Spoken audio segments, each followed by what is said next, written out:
Asante sana. Hello and welcome to the Weekend Edition. Thank you for joining us for our very first episode of the year 2022. Asanteni sana. We have an amazing show lined up for you. I'm your host, Dr. Kingori. And for this episode, our guest is a gentleman who has entertained us on one of the longest running comedy shows on Kenyan TV. He is with us for a very unique topic though. He's here to represent arguably the most complained about investors in the country.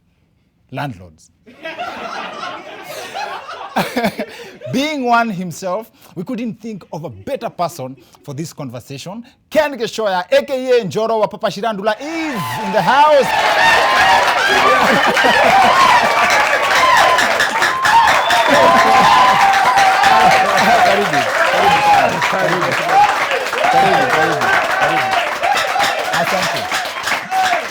Asante sana maze. I just hope that the time we have for this episode will be enough for all the good vibes we have in store for you. And a special welcome to our viewers tuned in from North Korea. Yes, karibuni sana, and feel free to laugh your heart out. I know the ban on laughter has since been lifted. For those who missed the story, a few weeks ago, the government of North Korea banned its citizens from laughing for an 11-day mourning period during the 10th anniversary of the country's former leader, and it was Kim Jong-il. As in, wasi walikatazwa kucheka for 11 days juu matanga ili happened 10 years ago. Could never be Kenya. Najua that's also what's on your mind. You guys know yourselves. Kwanza kuna kajoke mmekuwa mkirusha hapo kwa mtandao ati imagine umechill kwa matanga alafu uone mtu akipita na hizi viatu. Wajaribu fala maze kidogo matanga inakuwa yako.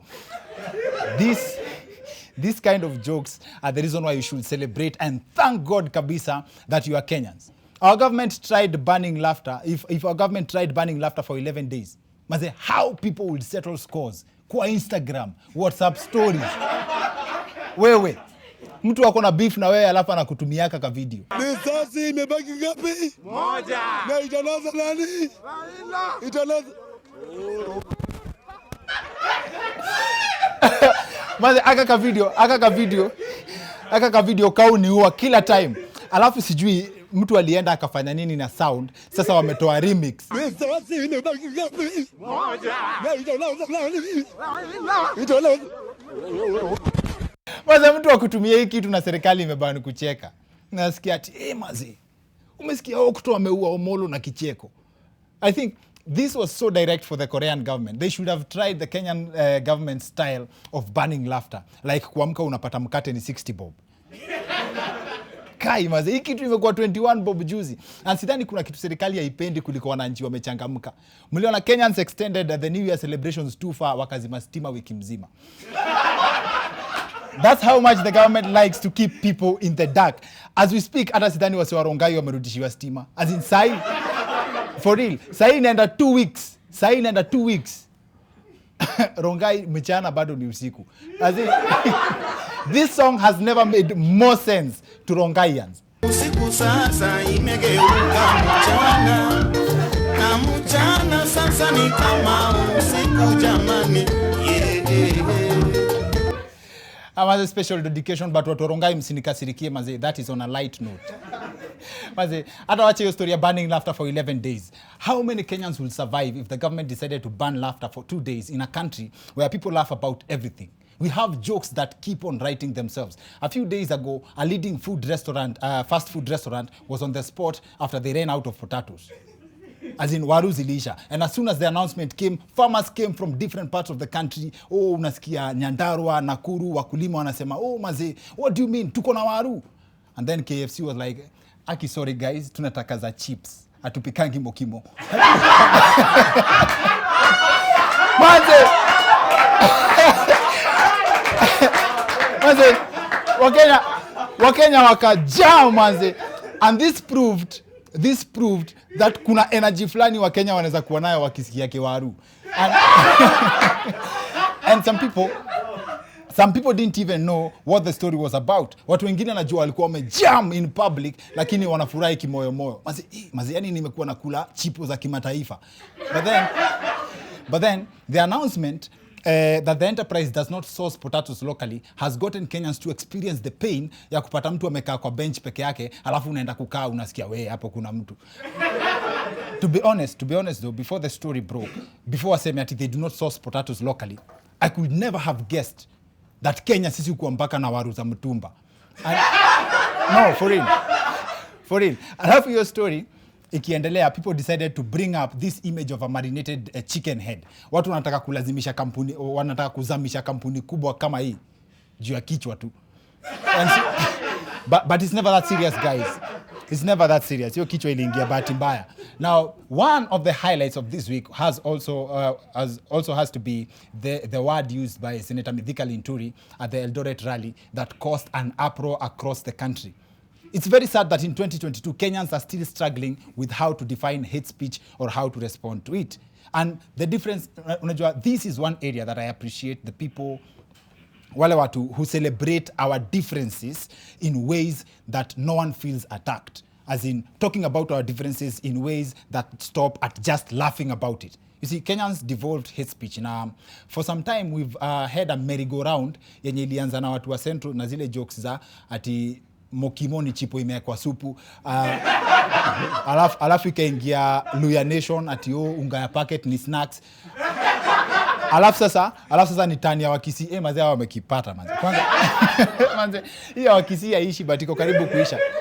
Kwanza hakuna dem alicomment kwa Facebook yangu manze ati hakuna kitu bamba Mkisii kama kumwambia kai Mkisii. This is not any hate speech, but it never goes beyond the jokes. As in, and it never goes to the level that it threatens national security. And this is one thing politicians have to learn from Kenyans. But then again, we know the kind of leaders we have. And it shows every time.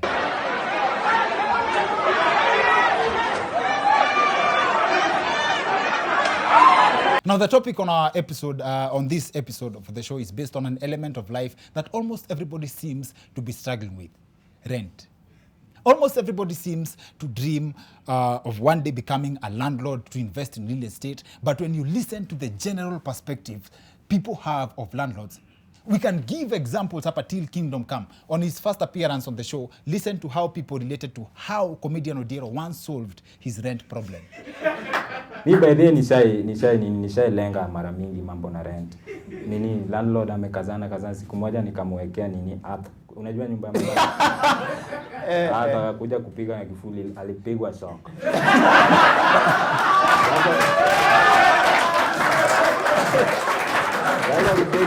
Kupigwa shock the next month aliniweka kama caretaker. Now, to put this into perspective, landlords and tenants are the real life Tom and Jerry. And just to be clear, this episode is not about defending landlord, but rather hearing their side of the story, while also sharing the tenant side. One of the funniest things I've seen in recent times is a complaint na hii niliona social media ya a passive tenant akiuliza kwani landlord wake hawezi tafuta kazi nyingine aache kumtegemea. Not all landlords are as heartless as most people would assume. And a good example is a landlord who was a major pillar of support to his tenants in time of need, time ya COVID. Vile niliahidi tenant wangu, kwa sababu tumekuwa familia sasa, niliwaambia watalipia miezi 3 ili waangazie mambo ya chakula na kuangalia watoto. Sasa ni kuangalia na uhai wao. Imagine maze, and that story got titled Landlord from Heaven. And by the for real, unaweza taka kuamini. So this doesn't mean that all landlords are heartless, but that does not mean they are innocent. All of them are innocent either. And that makes the subject of our show tonight. Our guest, Njoro, mnamjua kama Njoro, but jina yake ni Ken Gichoya, Njoro Papa SHIRANDULA, joins us on the other end of this short commercial break. See you guys in a bit.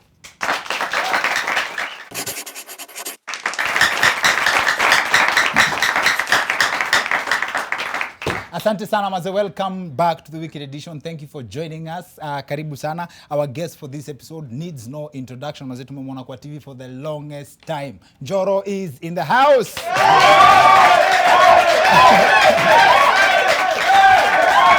Hey, bas. That's good vibes.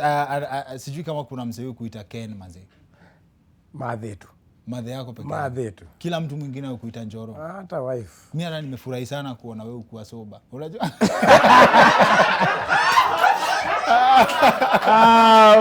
Una bali. Tumefurahi kwani? Nimefurahi inapeana hope. Unajua watu siku hizi wamekuwa wakichoma about industry sana especially yenye tuko. Unajua unakuwa associated sana na industry ya comedy. Correct. More than acting. Alafu ni funny that wale wase wanaweza kuwa na act kama wameomoka, stories zao zingine zinatokea funny. But then wale watu wana act kama wamesota ndio real investor chini ya maji. Mtu aliuliza nini ilikuinspire kuinvest kwa real estate? Madhi, my mom Yes. alikuwa anashinda akiniambia ndugatuike tambari ya ngeka. Unakuwa wewe ulikuwa ati wewe ulisemanga ndafanya. Yes. Alafu utakuja kurudia watu au kufanya. Yes. So ananiambianga Madhi, alikuwa ananiinspire sana akiniambia hebu fanya kitu. Hebu ndo hiyo pesa umepata hiyo commercial umelipo ya Sijenta. Hebu ndo ununue shamba. Ame Madhi hakuna haja acha ninunue Mercedes ni jingarishe ati hapana leta bodi ugure kamugoda. So Madhi alikuwa ni mtu wa kukuchocha sana. So aliniinspire sana kuniambia one time. Sababu generations za wasanii zinakuja zikiingia zikitoka. Yes. One day utakuwa wale waliobobea. Na utakuwa ulibobea na una kitu. Okay. So ndio mimi nikajikapa. Madhi anasema kitu. So hapo kwa inspiration ya kuinvest ikakuja hapo. One day sababu definitely my daughter is coming up. Na ni msanii. My son anako nyuma yangu. Kengoria kwa nyuma yangu pia. Mimi nikimaliza shule 1993 nyinyi ndio mnaingia shule. So unaona bado mtakaa mkutake over your industry. Na mkitake over your industry ni kumaanisha mnatutoa out of industry. Na kama utakuwa na kitu utakuwa ni wale wasowakilio cha haki. Sawa. Nimeona ni kama umerusha mawe kwa neighboring program but yenu ilikuwa Thursday, nimeona umerusha mawe hapo Tuesday. But then kwa investing unaona kama real estate kila mtu kwa na dream ya kuinvest in real estate.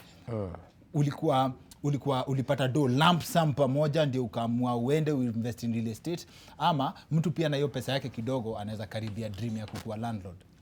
Kadogo ujaza kibaba. Ka small. Unapiga MC leo ya harusi unadungwa 30. Kesho unachapa kwenda tu birthday ya mtoi nalipo ngiri 5. Before ujue uko na ngiriso moja. Hii ngiriso moja kama haiwezi fanya kitu, enda ununue mawe umwage kwa site azitaoza. Ama ballast enda umwage kwa site yako.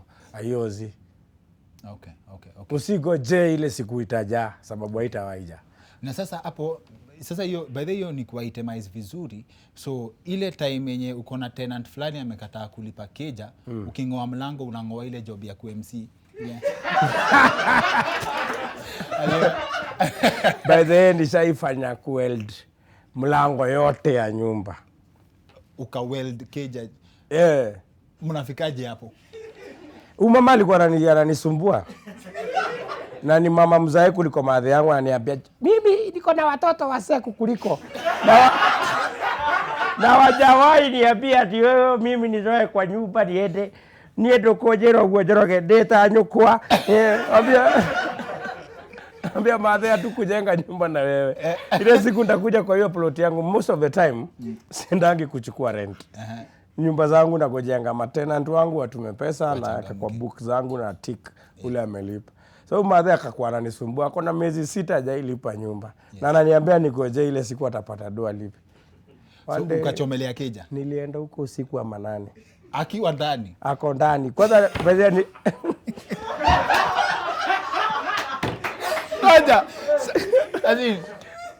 Okay.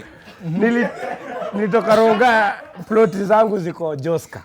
Kuna Joska, Roai na Utawala. So mimi nimetoka Ronga kwangu. Na kijana zangu ndio wanisaidie morale. Unajua nataka watu. My 2 sons. Ndio wapea morale muone ule pesa si umaga.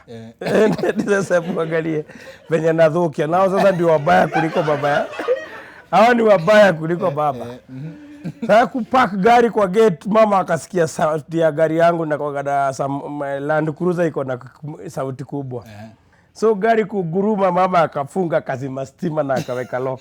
Wewe uliona tu lights zikienda off. Na tukaani kaambia simu naona huyu atajua leo ajui. Kumbe nimekuja na mtu kutoka Ruai wa welding. Mkakuja mkafanya. Choma hapa. Weka hapa. Hapo kwa kufuri. Hapa. Dunga. Mama akaona haya kumbe niko serious.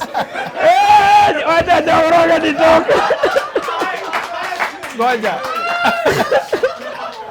Mlikuja, mliona akizima stima. Si tunaingia hivi unajua kwa gate unaona mataa zote za nyumba ni saa 3. Yes. So you can see all the windows, the lights in the house. So when alisikia hiyo sauti ya gari, kajua niko. Na nilikuwa nimemwambia nitakuja. Yes. Na nikikuja sitakuja na uzuri. Yes. Sasa mama akazima Sasa kwa kati. Eku. Akifungua kata ina mimi ndio huyu hapa. Ushapiga welding. Mnaingia mnaenda. Sasa end game ni gani? Do inatoka wapi hapo? Sasa si mama afungue. Si amekubali sasa ako ndani ya nyumba na alikuwa amekataa hayuko. Sasa hii kumtoa yani kumexpose. You know now inafika mahali as a landlord.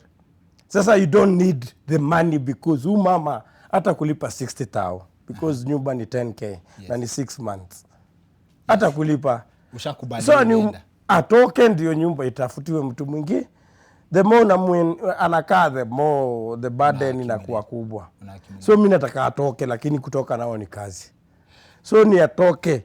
Mwenye alitoka hivi nilikuwa namsaidia kubeba hata mchere yenye amepika sapa chukua na so akitoka sababu ya zile vitu ziko ndani ya hiyo nyumba. Ule mama ataru. Okay. Akienda akaekae maneiba Njoroge kwa kanisa yao ya Full Gospel ya Mutalia Joska. Wakachanga ikakuwa Sunday sadaka yote inapelekewa Njoro. Hata azin unajua mali do imetoka sadaka imekaa. I invested kingoli neki. Ningeendesha Mercedes, nikaendesha Probox. Ndio nijenge kanyumba ndio nichukuange tu pesa. Alafu mmoja ati nisikia vibaya kuchukua sadaka ya Sunday moja. na fellowship ya Wednesday. Na basi mbona hiyo biashara ya landlord ukijuanga hizo ndio mangori una have kudeal nazo kwa investment yako pesa yako. By the way, actually, if I may tell Kenyans, investing in the real estate in terms of house and rents, it is a waste of money. Oh. Because you invest 10 million will come back to you after 10 years. Okay. Na chances kubwa unaweza kuwa ulianguka ama ukabebwa na SGR kaanguka mtoni. When you invest in real estate, you are investing for the other generation. Yes. Probably my son Not Jamba yourself. And my daughter Waithira and the others. I invest for them because hao ndio watakuja kukula sababu they didn't put money into it but they watakulanga rent na ikiongezeka hiyo time. Yeah. Lakini the real investor like me for example, if I put 5 million in that house. Yes. 5 million kabla irudi ni 10 years. Yes. Unaona? Na hiyo 10 years ndio waze sasa kuchukuanga kafaida kaangiri 50 kwa mwezi.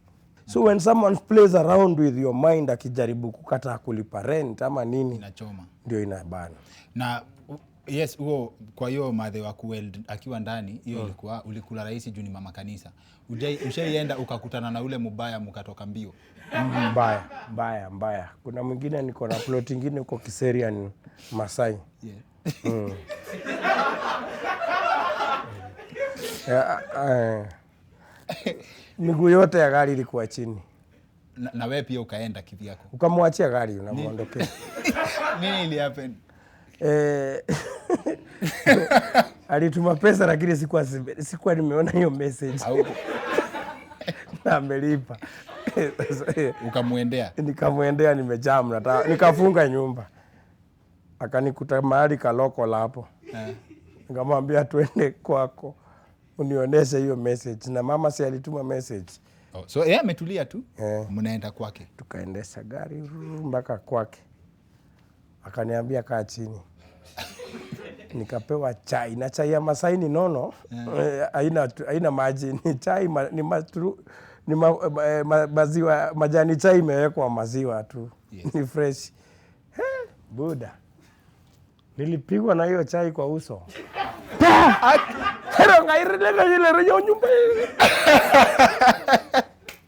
Nikigundua. Alikuonesha message kwanza. Sasa si amejam sababu walikuwa wataka tu confirm na bibi yake ati. Confirm bibi yake alilipa. Alilipa. Sasa mama akaenda kwa kitchen akamuonesha message ndio hii. Na ni M-Pesa na ndio hii tumelipa. Ukakunywa chai externally. Sawa, na kitu kama hiyo ikihappen, so bado tena anaendelea kuishi kwa hiyo keja. Sasa next month mnaanza new chapter. Kwanza mnaheshimiana. Hiyo sasa heshima iko. Usiwahi kuja na pupa na asiwahi chelewa. Mnakuwa mabeste. Kila mtu anaangalia line yake. Nani alisema atikiateka? Unajua nishaifanywa kiateka mimi pia. Ushaikuwa kiateka? Kwa ploti. Before we invest. Mimi before nikiwa kabla tulikuwa na acting. Hata I used to be here tulikuwa na acting in True Colors. Yes, naikumbuka. Na tulikuwa naishi kahao ka small, tulikuwa mimi na wife, mali nilikuwa nimeweka TV yangu ilikuwa nazima na kidole ya mguu hivi. TV umewekelea kwa edge ya kitanda. So wewe ndio remote. Na hatukuwa na bed. Hatukuwa na vitu mob. I think ilikuwa immediately after high school, that's when I got married. So landlord siku moja akikuja kuchukua rent akaingisha kichwa hivi akafungua curtain. Akatuambia Mr. Simon Pere bado although alidai. Simon Pere akauliza, nyinyi mnataka kutoroka na pesa ya nyumba. Kumza kwa nini mzee? Wapi kitada? Wapi sofa set? Tunaishigi hivi. Wapi kiti? Tukamwambia sisi tuko hivi ndivyo tunaishigi, hakuna bali tunaenda, hata pesa yako ndio hii mama, hebu mtolee pale. Kwa mama akatoanisha manguo akampea do. Kutoka hapo mzee akasema, na kwa stock umejaa mavitada zile nimekuwa nikichukua za watu kwa hii plot. Takesa vieno. Enda uingie kwa ile nyumba, utoe ile kitu unaona mzuri unaweza tumia. Kutoka hapo mimi nikakuwa mimi nachunga wengine sasa. Yes, kwa hiyo plot hapa Church Road Ongata Rongai. Kwa hivyo umekuwa na experience ya kukuwa tenant. Kwanza hiyo kitu umesema, kwa hivyo kuna malandi fulani wanatakanga ufanish keja juu hiyo ndio security. Sasa atakushikia nini? Wewe mattress ile high school.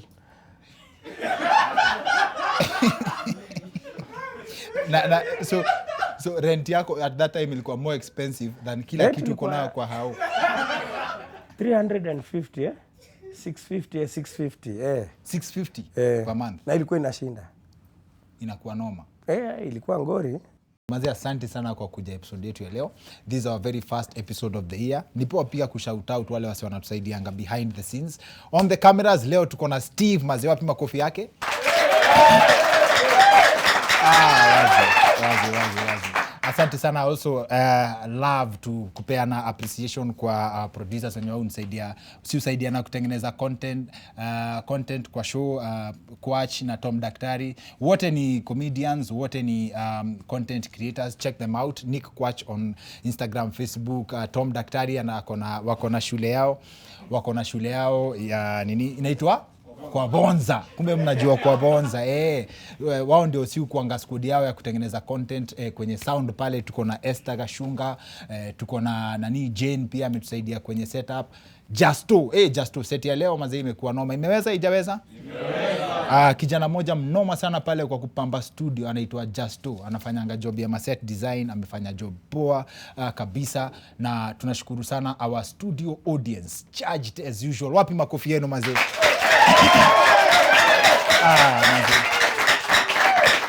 Asante.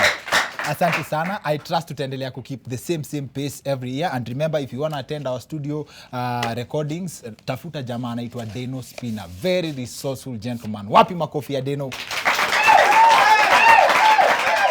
Mazi alafu show leo tuko privileged kukuwa na one of the most creative cameramen wa nation.